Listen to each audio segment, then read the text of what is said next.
Cristian, ¿tú naciste en Estados Unidos? Sí, yo soy de papá norteamericano y mamá chilena. Mi mamá salió el 74, poco después del golpe, y fue a Alemania. Oye, es una historia de familiar muy larga, te la voy a hacer cortita. Se conocieron con mi papá allá.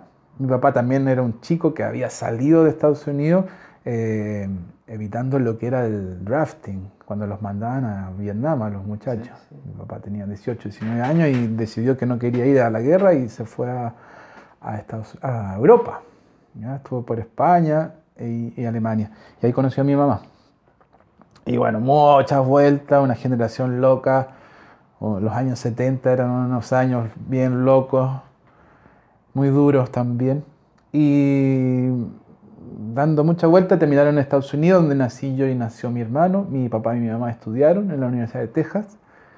Y bueno, ahí no paró la historia, seguimos andando harto, bien gitana mi familia.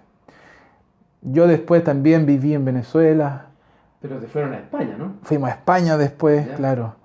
Después de vuelta a Chile, después yo me fui a Venezuela, después volví para Chile, un poto loco. ¿Y alguno de ellos está dedicado al tema de las artes visuales? ¿Alguien de mi familia? ¿Sí? Una abuela. Ah, una buena. Yo tengo una abuela, tenía una abuela, falleció, que era enfermera. Mi abuela norteamericana. Ya. Ella era enfermera y de hecho estuvo como en la rehabilitación de los soldados después de la Segunda Guerra Mundial, todo un cuento ahí. Pero ella era de vocación artista. En ese tiempo era muy difícil que una mujer se pudiera dedicar profesionalmente a las artes plásticas. Entonces fue enfermera y vivió de eso. Pero tal vez por ahí viene un poco ese gen artístico que se da en varias familias, ¿sí? Mi mamá también le gusta mucho el dibujo, pero ella es profesora, no se ha dedicado a eso profesionalmente. ¿Y cuándo tú empiezas a interesarte por las artes visuales? Desde que pude tomar un lápiz en la mano, cuando era bebé, siempre he dibujado, siempre me ha gustado mucho poder transportar la imaginación a través del lápiz y el papel. Y desde muy chico, a ver, yo llegué con mi familia a los 12, 13 años a Chile, de vuelta, digamos, cuando terminó la dictadura. Y rápidamente me incorporé a los movimientos sociales de ese tiempo, los años 90, esos estériles años, ¿no? Siempre yo pienso en el año 90 como unos años, no sé cómo ponerle apellido, pero yo siempre, por ejemplo, pienso hablando de mis padres, ¿no? La generación de los 60, los 70, si tienen que tener un ícono sería como el Che Guevara, Víctor Jara, Violeta Parra. Yo pienso si hubiera un ícono de los años 90 sería Bart Simpson. Creo que ese es como nuestro referente político cultural. Ya. No tuvimos mucho más que eso. Era una época donde se habían caído todos los sueños, las apuestas del socialismo real se habían desmoronado después de darnos cuenta que tampoco fueron tan socialistas ni tan reales tampoco. Entonces Hasta la utopía, el fin de la utopía. fue el fin de la historia. Todos pensamos que era el fin de la historia. Bueno, muchos creyeron eso. Yo no, pues. Por eso también me metí a este asunto. Yo fui parte de la BRP en los años 90, éramos dos pelagatos. Sí, es verdad, hay que decir las cosas por su nombre. Éramos dos, tal vez tres. Tanto así que nos rotábamos el rol de comandante. Entonces yo con 18 años fui comandante de la BRP, lo puedo decir con mucho honor. Tuve un par de semanas de comandante. Entonces, sí, fue años interesantes para mí de aprendizaje, porque a través de la BRP yo pude, creo que ahondar no solo en lo que es la pintura mural, que efectivamente aprendí ahí desde el trazado hasta los colores, a veces un poco rudimentaria nuestro trabajo, pero una escuela fuerte, en fin, pero sobre todo en el tema político-social. O sea, ahí aprendí que el muralismo es una herramienta de lucha, de cambio social, y eso lo tengo hasta la fecha. Ya no soy parte de la brigada, pero sigo, sin embargo, siempre sujeto a lo que pasa en la sociedad, en Chile, en el mundo.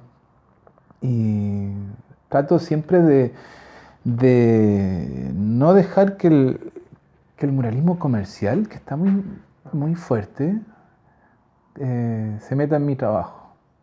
Hace poco me escribieron por mail, me pidieron que hiciera un mural para una compañía de cerveza muy conocida y a mí no me sobra la plata, Roberto, me gustaría tener mucho más holgura económica y una cosa así me hubiese resuelto por mucho tiempo, pero les dije que no me interesaba porque no quiero que mi trabajo se vaya para allá. ¿Y no te gusta la cerveza? Me encanta la cerveza. Me encanta la cerveza. Podría haberme pagado ¿cómo se llama? Un volumen de cerveza para el resto de la vida. No, pero yo no quiero que mi trabajo se vaya para ese lado. Entonces, y es muy fácil que se vaya para allá. Fácil hoy día. Sí. Hoy en día el muralismo y el graffiti sobre todo, como todas las cosas que incomodan al sistema, están siendo rápidamente absorbidas, sí, y acomodando al sistema. Entonces, lo que puede ser un discurso rebelde, subalterno, termina siendo como acomodado, ¿no? Lo que pareciera ser rebelde ya no lo es, y todo es comprable. Y todo deviene hacia las marcas de ropa, las empresas de cerveza, las telecomunicaciones. Y yo pienso que no, que el origen de esto, piensa en el origen del muralismo chileno, que fue mi escuela.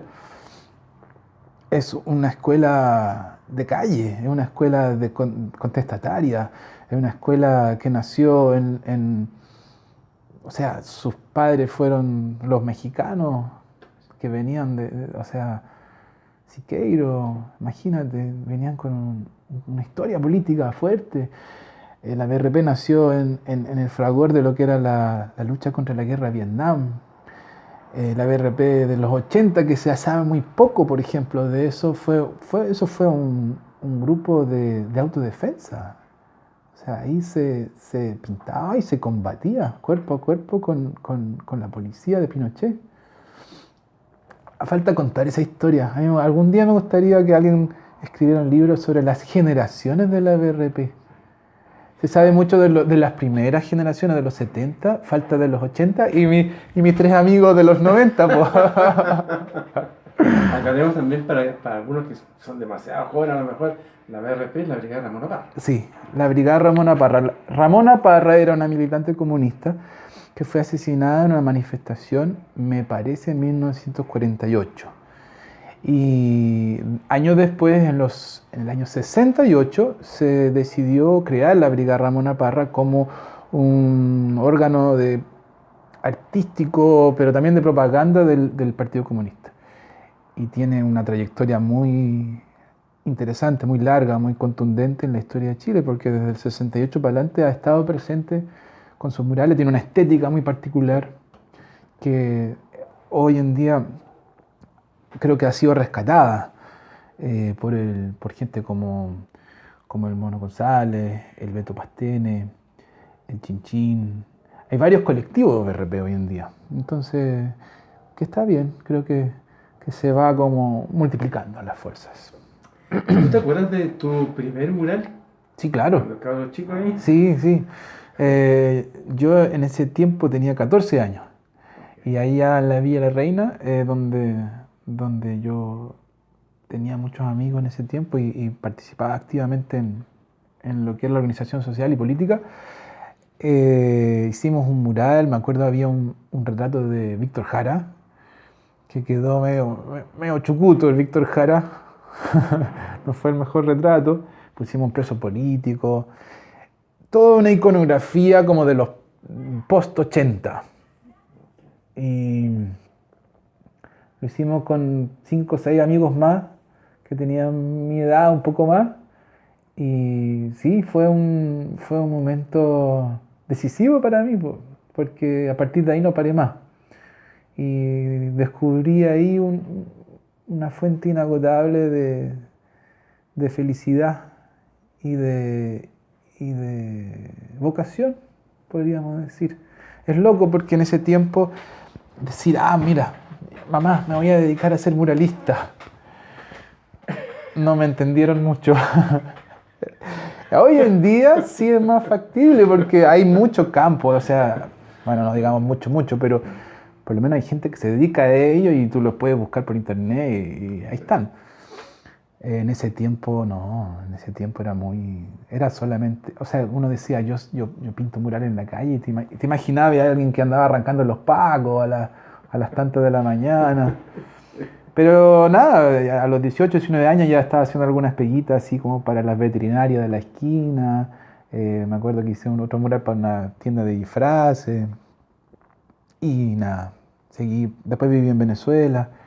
Y ahí sí pude dedicarme de lleno al muralismo de forma profesional. Trabajé para la Fundación Caracas, para un museo, un museo fantástico que se llama el Museo Arturo Michelena. Se dieron cuenta porque el museo estaba en un barrio muy popular donde la gente no tenía mucho contacto con el arte y ni les interesaba el museo para nada. Era un museo más bien de pintura del siglo XIX. Entonces el director del museo, que era nieto de Arturo Michelena, desarrolló una idea que me pareció fantástica, que era, como la gente no viene al museo, vamos a reproducir los cuadros de mi abuelo en las calles. Entonces me contrató y yo fui por como un año haciendo reproducciones del viejo Arturo Michelena en las calles de ese barrio. Fue una experiencia bonita. Ya. Y bueno... Y eso te reafirmó, por supuesto, tu vocación ahí. Sí, mucho. Además que yo siempre he trabajado a la par entre lo que es como mural de autor y también muralismo de comunitario. Okay. Entonces me gusta trabajar con talleres, me gusta enseñar. Y allá también, desarrollé también esa parte de lo que me gusta hacer con niños, con adultos. Bien interesante. Cuéntame, ¿y de ese primer mural todavía los viste? ¿Está desaparecido? ¿Qué pasó con él? No, ese primer mural ya debe tener así una capa de pintura encima. Se han pintado arriba de eso más murales. Que eso es una de las particularidades de los murales de calle. Son efímeros, duran lo que duran. Algunos murales que yo he hecho han durado 10, 15 años, pero es la excepción. Los murales, además, no solo que los borran, sino que el sol los quema, la lluvia, no tienen una duración infinita. Y como todos los seres vivos, algún día tienen que morir. Así es. ¿Qué importancia le das tú al muralismo? Qué pregunta. El muralismo es una de las artes más antiguas del ser humano. Quizás la más antigua. Piensa que las cuevas que se han encontrado en Francia, en España, tienen pinturas rupestres, es decir, murales. Y el muralismo, ayer como hoy, siempre ha sido esa pizarra del pueblo.